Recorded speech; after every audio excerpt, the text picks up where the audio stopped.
2024, halfway. The whole idea of halfway through the year, it just blew my mind. 2024 was going to be a really good year, and it's had some twists and turns. I don't know about your experience, but it seems like there's a lot going on. You turn on the news, there's a lot going on. In the workplace, I'm hearing about a lot of challenges with people and helping each other and keeping people employed, finding good people, supporting people, the people stuff. So what I've been doing over the past since the beginning of 2024 is I've been asking people, and you may be one of them that I've asked, but I've been asking people, what is the best human skill that we need in order to thrive in 2024?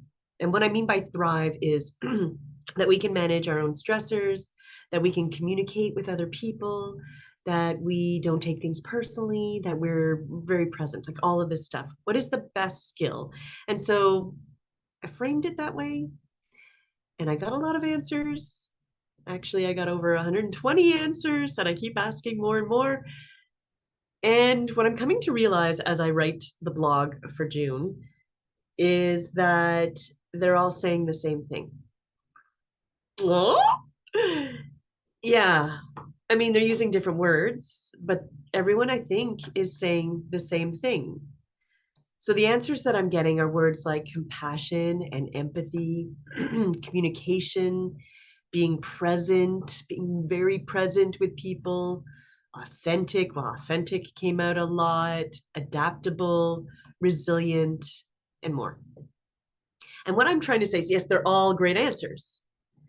My thought is, because what I'm learning, what I'm seeing and hearing, is that there is an underlying skill set. And that underlying skill set is what I think we need to be able to be compassionate, empathic, authentic, and more. And that is the skill set of, okay, so it's not a drum roll, but, and many of you already know this, but it is this idea of emotional and physical regulation. This idea that you understand your fight, flight, freeze response. This idea that you know that your feelings are valid and you get to move through them, and the skill to do that. Because I'm starting to see that when people want to be compassionate, empathic, and more, but we're hungry, angry, lonely, tired, it's harder to do that. And so, and even when we are our best selves, it's still hard to process being in a reaction, especially if someone says something that kicks up an emotional response, like an attack or an aggression, verbal aggression, emotional aggression. And so I think it's important that we recognize, how do we actually manage that? And again, my husband calls it a superpower.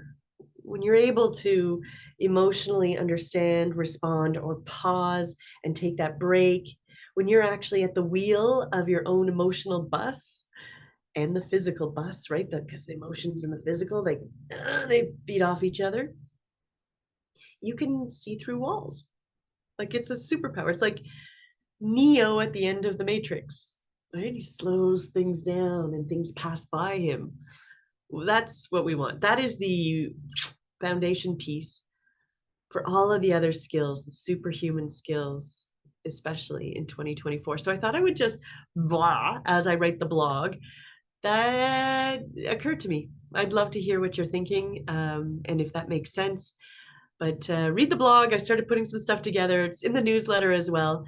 And of course, we have a mental health booster, which really dives into these skill sets.